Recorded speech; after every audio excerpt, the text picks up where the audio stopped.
Selamat pagi teman-teman kelas 4 yang pintar dan juga penuh semangat. Gimana kabar kalian hari ini? Semoga kalian beserta keluarga selalu sehat ya. Jangan lupa selalu menjaga kesehatan, patuhi protokol kesehatan dan banyak makan makanan bergizi ya. Seperti biasa nih Kak Dara gak bosen buat ngingetin kalian untuk berdoa sebelum melakukan kegiatan belajar. Supaya ilmu yang kita pelajari hari ini dapat bermanfaat. Jangan lupa juga ya untuk menyiapkan buku catatan kalian. Sekarang kita berdoa. Selesai. Ngomong-ngomong, kakak ingin tanya nih sama kalian. Kira-kira pukul berapa sih matahari terbit di tempat tinggalmu pagi ini? Dan pukul berapa matahari benar-benar menghilang dari langit tempat tinggalmu? Nah, kamu bisa mengamatinya saat senja hari ini ya. Teman-teman, apakah kalian tahu benda ini? Oke, kalian akan mengetahui jawabannya sebentar lagi. Karena setelah ini kalian akan menyaksikan sebuah cerita seru dari perjalanan Reni di kota Palembang. Selamat menyaksikan.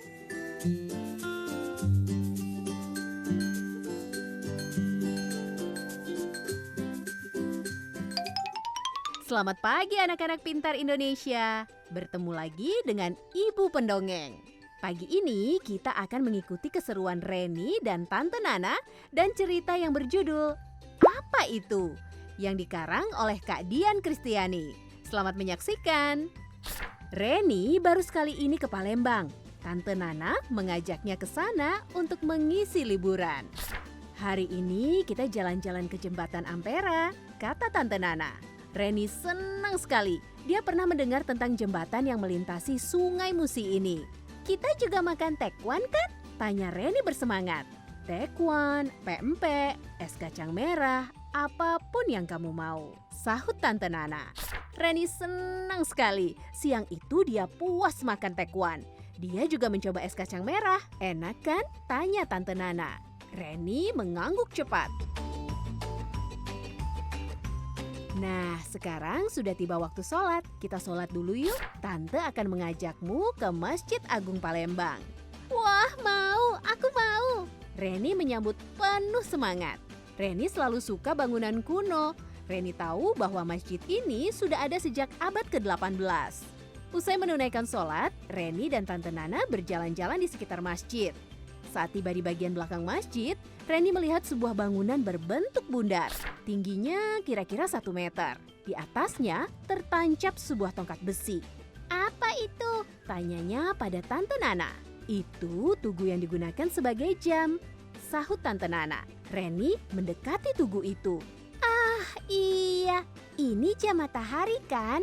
Aku pernah membacanya di ensiklopedia bahwa zaman dahulu orang menentukan waktu dari bayangan matahari. Benar kan? Tante Nana mengangguk. Betul, kalau hanya menentukan siang dan malam cukup mudah. Manusia tinggal mengamati saja kapan matahari muncul dan kapan tenggelam.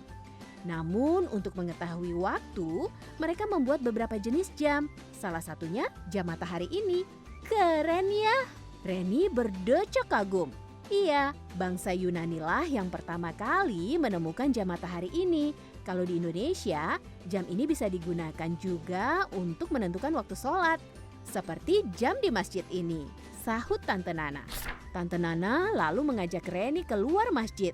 Mereka pun melanjutkan perjalanan berkeliling Palembang.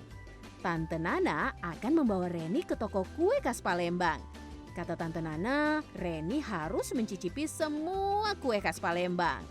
Wah, perutku bisa buncit dong, kata Reni disambut tawa Tante Nana. Dan cerita pun selesai. Nah, anak-anak, tahukah kamu, siang dan malam terjadi karena adanya rotasi bumi. Rotasi bumi adalah gerakan bumi berputar pada porosnya. Pada zaman dahulu, orang meyakini bahwa matahari yang mengelilingi bumi. dan menyebabkan terjadinya siang dan malam. Namun perkembangan pengetahuan membuktikan bahwa siang dan malam terjadi karena bumi berputar pada porosnya.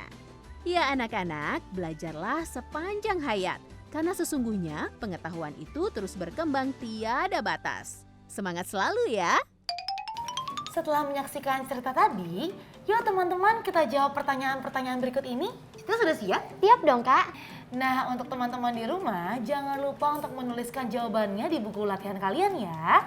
Oke, pertanyaan pertama nih ya, ini mudah banget. Di manakah Reni melihat ada jam matahari?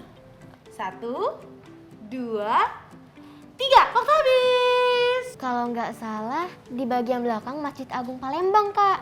Yap, jawaban Cita betul. Yeay! Teman-teman di rumah, gimana nih dengan jawaban kalian? Benar semua kan? Oke, kalau gitu kakak lanjut ke pertanyaan berikutnya ya. Pertanyaannya adalah, apa itu rotasi bumi? 3, 2, 1, waktunya habis. Rotasi bumi adalah gerakan bumi berputar pada porosnya. Betul sekali. Yeay! Aku udah deg-degan loh, Kak. Cinta Peter banget deh. Buat Cita dan juga teman-teman di rumah, jangan khawatir ya kalau jawaban kalian salah. Yang penting kalian sudah berusaha menjawabnya dengan baik. Oke, kalau gitu selanjutnya kakak akan tanya pertanyaan terakhir ya. Apa yang terjadi akibat rotasi bumi? Yuk teman-teman di rumah kita jawab bersama-sama ya. 1, 2, 3. Terjadinya siang dan malam. Betul sekali. Yeay! Untuk Sita dan juga teman-teman di rumah, yuk kita perhatikan kosakata baru berikut ini. Hari ini kamu mengenal beberapa kata baru. Salah satunya adalah tugu. Menurut Kamus Besar Bahasa Indonesia atau KBBI, tugu berarti tiang besar dan tinggi yang dibuat dari batu, bata, dan sebagainya.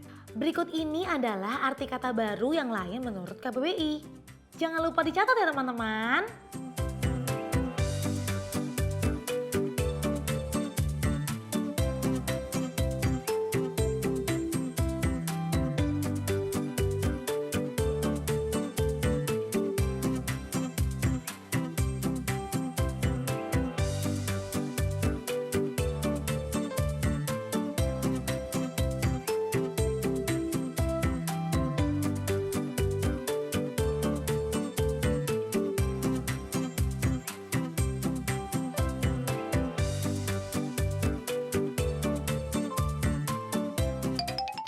Setelah mempelajari kosakata baru, waktunya kita melengkapi kalimat berikut dengan kata yang benar. Kalian bisa menjawab di buku latihan kalian ya. Yuk perhatikan soal di samping ini. Soal pertama, Masjid Agung Palembang berusia kurang lebih 3. Pilihannya ada A. Tahun, B. Hari, C. Bulan, dan D. Abad. Waktu menjawab 3 detik dari sekarang. 1, 2, 3. Oke. Jadi jawaban yang benar adalah, ya betul sekali, D, abad. Wah, kalian hebat. Oke teman-teman, sekarang coba jawab pertanyaan selanjutnya ya.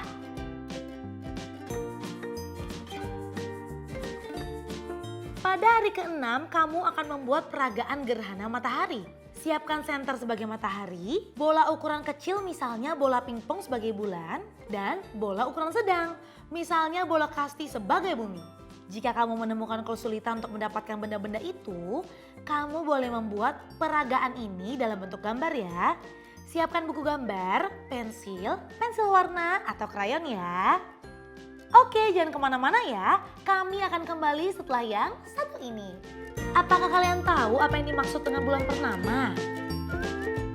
Perkiraan siklus terjadinya beberapa fase bulan adalah seperti pada tabel ini. Teman-teman, bilangan prima adalah bilangan yang hanya bisa dibagi oleh satu dan bilangan itu sendiri.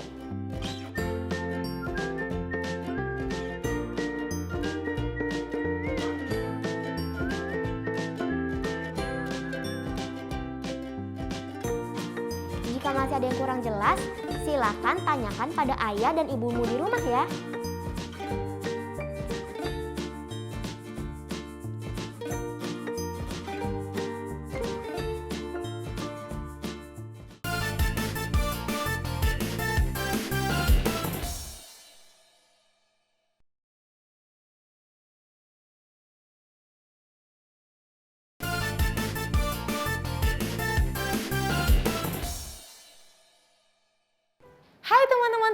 Iya, masih bersama Kak Dara. Dan Sita di sini. Sita, kamu tahu nggak apa itu bilangan prima? Tahu dong, Kak. Kalau begitu, yuk kita kasih tahu teman-teman di rumah. Baik, Kak. Teman-teman, bilangan prima adalah bilangan yang hanya bisa dibagi oleh satu dan bilangan itu sendiri. Iya, benar sekali. Ayo dicatat ya teman-teman. Nah, sekarang di antara bilangan 2, 3, dan 5, coba kalian tentukan mana yang termasuk bilangan prima dan juga yang bukan prima. Gimana caranya, Kak? Mudah kok Sita. Ayo sama-sama perhatikan ya. Perhatikan tabel ini. Kita mulai dari bilangan 2. Kira-kira apakah angka ini termasuk bilangan prima atau bukan ya? Sebelumnya kalian ingat dulu. Pada kolom yang paling atas, bilangan 2 merupakan bilangan yang akan kita tentukan. Bilangan prima atau bukan? Pada kolom kiri nanti kita akan isi dengan angka pembagi. Dan kolom sebelah kanan akan kita isi dengan hasil pembagian tersebut. Mari kita mulai mengelompokkan. Pertama, kita cari tahu dulu pembagi atau faktor pada bilangan itu. Kita bagi ya. Bilangan 2 dapat habis dibagi 1. Hasilnya adalah 2. Bilangan 2 dibagi 2 dan hasilnya adalah 1. Dengan demikian faktor dari bilangan 2 adalah 1 dan 2. Sehingga bilangan 2 masuk ke dalam kolom bilangan prima. Selanjutnya kita akan tentukan bilangan 3. Apakah bilangan prima atau bukan? Nah, lakukan dengan cara yang sama ya. Bilangan 3 habis dibagi 1 hasilnya 3. Bilangan 3 tidak dapat habis dibagi 2. Bilangan 3 habis dibagi 3. Berdasarkan tabel tersebut, faktor dari bilangan 3 adalah 1 dan 3. Artinya, bilangan 3 masuk ke dalam bilangan prima. Sesuai dengan definisi bilangan prima yaitu bilangan yang hanya bisa dibagi oleh 1 dan juga bilangan itu sendiri. Bagaimana? Mudah bukan? Apakah kalian sudah paham? Paham dong, Kak. Teman-teman, kalian udah paham juga kan? Baik, kalau begitu coba kamu tentukan bilangan 5. Apakah termasuk bilangan prima atau bukan? Siap, Kak. Teman-teman, ayo kita tentukan bersama untuk bilangan 5. Yuk kita mulai. Bilangan 5 habis dibagi 1. Hasilnya 5. Bilangan 5 tidak dapat habis dibagi 2. Bilangan 5 tidak dapat habis dibagi 3. Bilangan 5 tidak dapat habis dibagi 4. Bilangan 5 habis dibagi 5. Hasilnya 1. Faktor dari bilangan 5 adalah 1 dan 5.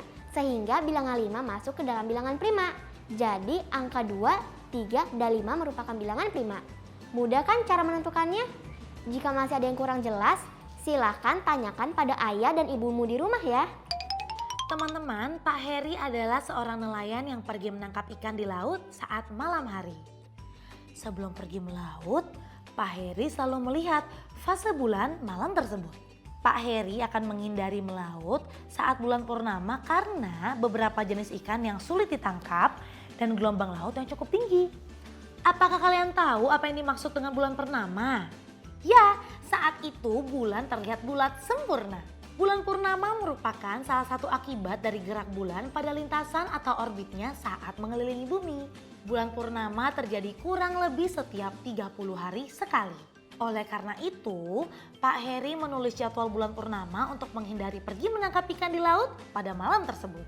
Untuk menentukan waktu bulan purnama tersebut, Pak Heri menggunakan kelipatan 30. Seperti yang bisa kalian lihat di gambar ini. Mulai dari tanggal 2 Desember 2020 ditambah 30 hari menjadi 1 Januari 2021. Begitu seterusnya.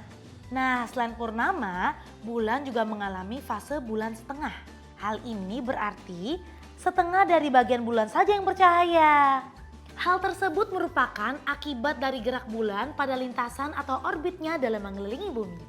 Fase bulan separuh atau bulan setengah terjadi 2 kali dalam 29 hari atau sekitar 14 hari sekali.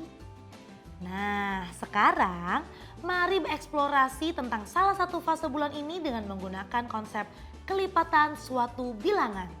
Berdasarkan kalender fase bulan ini, fase bulan separuh terjadi pada tanggal 8 Desember 2020. Sekarang, yuk kita lengkapi tabel informasi tentang terjadinya bulan separuh pada bulan Desember 2020 dan Januari 2021 ini. Dari tanggal 8 Desember ke 22 Desember 2020 jaraknya 14 hari. Nah, sekarang kita mulai melanjutkan menghitung 14 hari setelah tanggal 22 Desember. 22 Desember ditambah 14 hari hasilnya 36. Nah, karena bulan Desember hanya sampai tanggal 31, maka 36 dikurang 31 sisanya adalah 5. 5 di sini artinya adalah 5 hari pada bulan berikutnya yaitu Januari. Maka 14 hari setelah tanggal 22 Desember yaitu 5 Januari 2021. Kita masukkan ya tanggal 5 Januari ke dalam tabel seperti ini. Sekarang kalian coba hitung 14 hari setelah tanggal 5 Januari 2021 ya. Berapa yo? Silakan dihitung. Gimana? Apa kalian sudah menemukan jawabannya?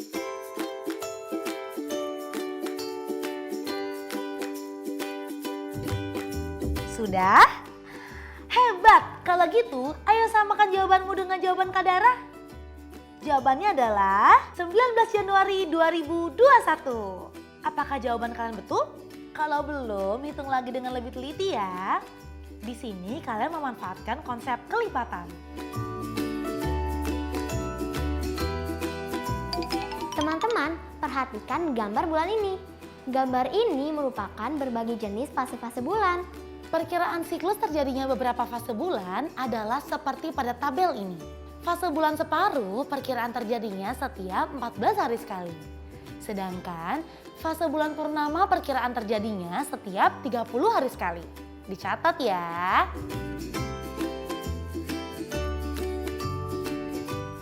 Nah sekarang ayo lengkapilah tabel jadwal fase bulan di bawah ini. Tapi gimana cara menentukannya? Mudah saja. Caranya kita tinggal cari tanggal terjadinya bulan purnama dan bulan separuhnya lebih dulu ya. Ayo perhatikan pembahasan Kak Dara ya. Kita mulai dengan menentukan waktu kemunculan bulan purnama. Berdasarkan data pada tabel ini, kita bisa mengetahui waktu kemunculan bulan purnama pada Rabu 22 September 2020. Kita juga sudah mengetahui waktu terjadinya bulan purnama adalah 30 hari sekali.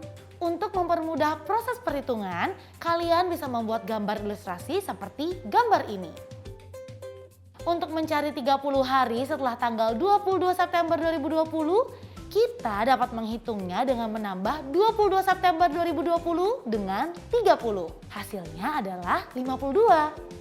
Kemudian kita kurangi dengan banyaknya hari pada bulan September, yaitu 30 hari. Hasilnya adalah 22.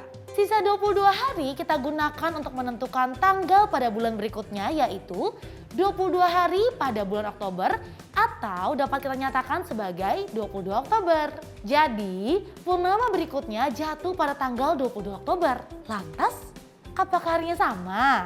Nah, untuk mencari harinya, kita dapat membagi 30 dengan 7. 30 merupakan kelipatan terjadinya bulan purnama.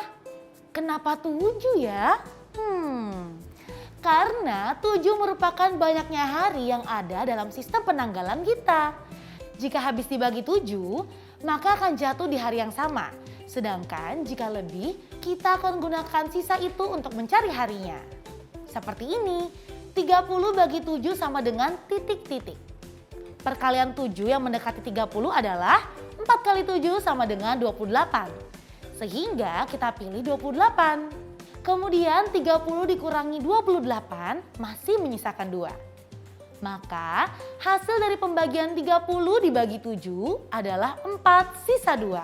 Sisa 2 kita gunakan untuk menentukan harinya. 2 hari setelah Rabu yaitu Jumat. Sehingga kita dapat menentukan bulan purnama setelahnya yang akan terjadi pada hari Jumat tanggal 22 Oktober 2020. Nah, begitu pula cara kalian jika menentukan waktu terjadinya bulan separuh.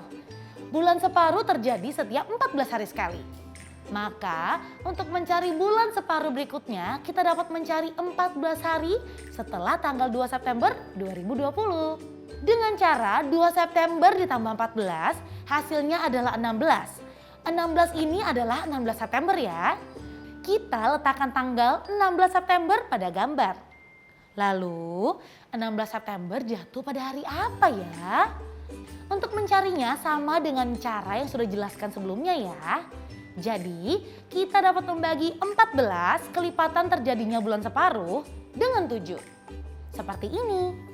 14 dibagi 7 sama dengan 2. Jadi habis tidak bersisa ya.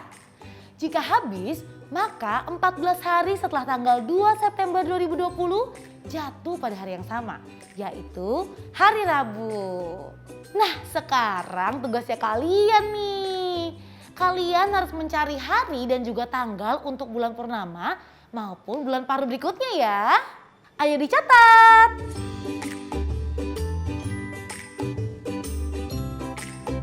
Kalian hanya perlu meneruskan untuk menentukan kemunculan bulan purnama dan bulan separuh berikutnya. Selamat mengerjakan, semangat semua!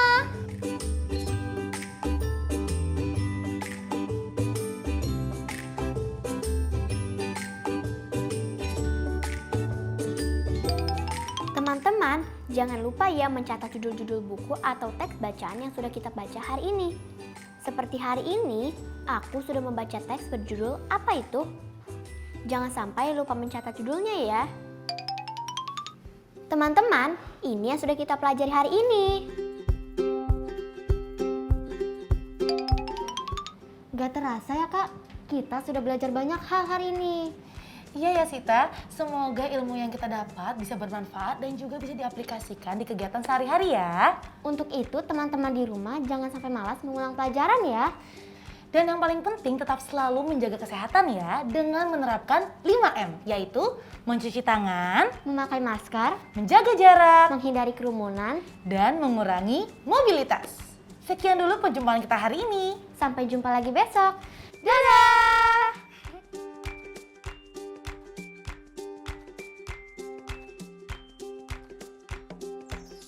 Sekarang tetap belajar dari rumah ya teman-teman.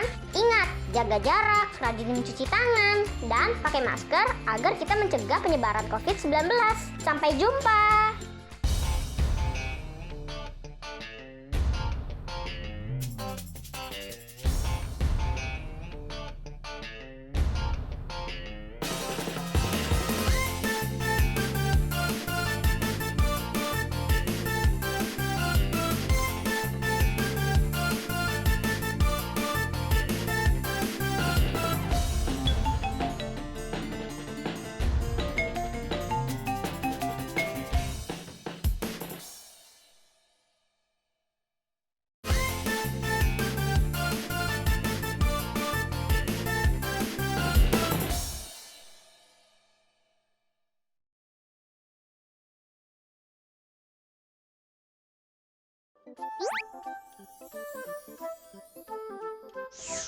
Halo sahabat Dikbud, di masa kebiasaan baru seperti sekarang ini, ingat selalu pesan ibu.